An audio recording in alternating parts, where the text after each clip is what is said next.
কানাপট্টি গরম করে এলাম বান্দির বাচ্চা একদম পিঠা এখানকার বলা ঠিক করে এলাম। হ্যাঁ মারানির বলা প্রশাসন কি সমস্যা, কি ওনাদের সমস্যা কি বলে? দেশকে ভাগের মূল্য পেয়েছি না, সমস্যাটা বলা লাগবে। ভণ্ডামি করার জায়গা পায় না, এখানে এসে বন্ধ করে দিবেন।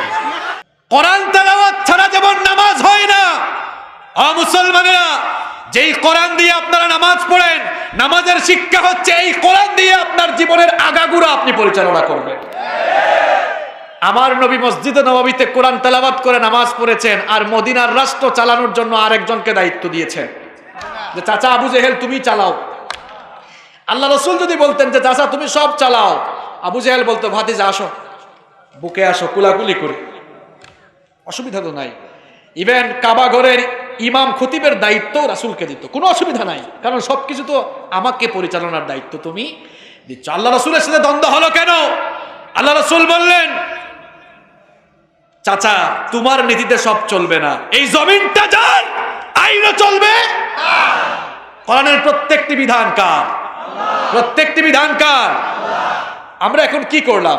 মসজিদে ইমামতির দায়িত্ব একজনকে দিলাম, আর সমাজ পরিচালনার দায়িত্ব একজনকে দিলাম। আপনারা জবাব দেন, জবাবটা আমি দিব না, আপনাদের মুখ থেকেই বের করব। বলেন আমার নবী ইমামতির দায়িত্ব নিয়ে বসেছিলেন, আর মদিনার রাষ্ট্র পরিচালনার দায়িত্ব আর একজনকে দিয়েছেন? জবাব কিন্তু আপনারাই দিচ্ছেন, আমার কোনো দোষ? আবু বকর রাদিয়াল্লাহু আনহু খলিফা হলেন, মসজিদে নববীতে ইমামতি করলেন, খতিবগিরি করলেন, খুতবা দিলেন, আর মদিনার রাষ্ট্র পরিচালনার দায়িত্ব আরেকজনকে দিয়েছেন। ওমর রাদিয়াল্লাহু আনহু আরেকজনকে দিয়েছেন না। তারা একদিকে মসজিদে নববীর ইমামতি করেছেন, অন্যদিকে তারা রাষ্ট্রেরও ইমামতি করেছেন, ঠিক কি না? এটাই নামাজের শিক্ষা। এই শিক্ষা তো আপনার জীবনে নাই, জীবনে তো নাই। সুদখোর, ঘুষখোর মসজিদ কমিটির সভাপতি হয়ে বসে আছে। ইমাম সাহেব, খতিব সাহেব যখনই সুদ ঘুষের বিরুদ্ধে কথা বলে, ইমাম সাহেবকে তার ক্ষমতা বলে চাকরি থেকে বের করে দেয়। সভাপতি ঘরের সভাপতি, সেক্রেটারির ঘরের সেক্রেটারি, তোমাকে সভাপতি কে বানিয়েছে? আল্লাহর কোরআনের মাহফিলে আলেম ওলামা কথা বলেন, কত বড় স্পর্ধা! এই বাংলাদেশে আমরা কোনোদিন এটা দেখি নাই, আলেম ওলামাদের সাথে স্টেজে উঠে তর্ক করা। শুনেছেন কখনো আপনারা? চাচা আপনি শুনেছেন কখনো আপনার এই বয়সে? আপনি তো আমাদের কাউন্সিলর না, মাশাআল্লাহ। আপনাদের কাউন্সিলর সাহেব মাহফিলের সভাপতি, কত কোরআন পাগল, কত ইসলাম পাগল দেখেন, নিজে মাহফিল শোনার জন্য স্টেজে এসে একেবারে হুজুরের পাশে বসে গিয়েছেন। আলহামদুলিল্লাহ। এই ধরনের কাউন্সিলর প্রত্যেকটা ওয়ার্ডে থাকার দরকার আছে না নাই? কত বড় স্পর্ধা! ভালো করে শুনে নাও, আলেম ওলামা কোন দলের প্রতিনিধিত্ব করে না, তারা কোন নেতার আনুগত্য করে না, তারা কোন নেতার দিকে মানুষদেরকে ডাকে না, কোন দলের দলবাজি করে না, কারো দিকে মানুষদেরকে আকর্ষিত করে না। আলেম ওলামারা আল্লাহর জমিনে আল্লাহর কথা বলে, রাসূলের কথা বলে, এছাড়া আর কারো গোলামি তারা করে না। কত বড় স্পর্ধা! আল্লাহ তাআলা এদেরকে হেদায়েত দান করেন। আমিন। কিছু লোক তো এখন বের হইছে, স্টেজে উঠে বলে হুজুর করোনা করোনা, তাড়াতাড়ি শেষ করেন করোনা।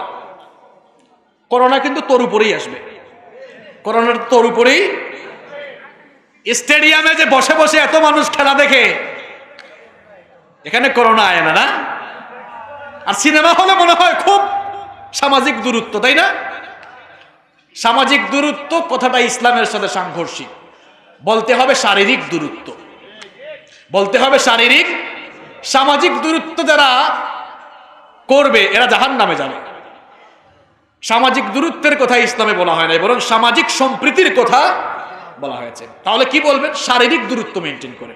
সিনেমা হলে মনে হয় শারীরিক দূরত্ব খুব বেশি, তাই না? ওখানে শারীরিক দূরত্ব এমন যে সুযোগ পাইলে একজন আরেকজনের উপরেও বসে। কথা ঠিক কিনা? তো সব করোনা এই কুরআনের মাহফিলে কেন? নিশ্চয়ই আপনারা দেখছেন, নিশ্চয়ই আপনারা দেখছেন স্টেজে উঠে কয় হুজুর করোনা। তোমার বিবেক এখনো জাগ্রত হয় না? WHO, ওয়ার্ল্ড হেলথ অর্গানাইজেশন, বিশ্ব স্বাস্থ্য সংস্থা করোনা আসার পরেই বলেছিল বাংলাদেশে 8 থেকে 9 লক্ষ মানুষ মারা যাবে। আলহামদুলিল্লাহ এখনো 8-9 হাজারও মারা যায় নাই। আলহামদুলিল্লাহ। বাঁচিয়ে রেখেছেন কে? এই ক্রেডিট কিন্তু নয়? এই ক্রেডিটটা কার? কেন ক্রেডিটটা আমাদের নয়? কারণ আমাদের চিকিৎসা ব্যবস্থার দশা তো আপনারা জানেনই, এক ড্রাইভারই কোটিপতি, আর কিছু বললাম না, ঠিক কি না? এই দেশের চিকিৎসা ব্যবস্থা সম্পর্কে আমার চেয়ে আপনারা আরো ভালো জানেন। United state of America, United kingdom, Italy, চিকিৎসা তথ্য প্রযুক্তিতে যারা সবচেয়ে বেশি এগিয়ে তারাই হিমশিম খেয়েছে। আর আপনি মোকাবেলা করবেন, যুদ্ধ করবেন, কি ক্ষমতা! আল্লাহর যদি রহমত না থাকতো সব একেবারে কিন্তু লন্ডভন্ড হয়ে যেত, ঠিক কি না? এই দেশে এখনো রাতের বেলা আলেম উলামা হিফজখানার ছাত্ররা শেষ রাতে উঠে তাহাজ্জুদের নামাজ পড়ে চোখের পানি ছেড়ে দেয় বলে এখনো আল্লাহ আল্লাহ জিকির হচ্ছে, এখনো দিন চর্চা হচ্ছে বলে এই দেশটাকে আল্লাহ হেফাজত করেছেন। কারো চিল্লায় সিন্নি খাইলা, তুমি তো তাকেই চিনলা না, এখন তারাই তোমার কলিজার দুশ্মন হয়ে গেছে।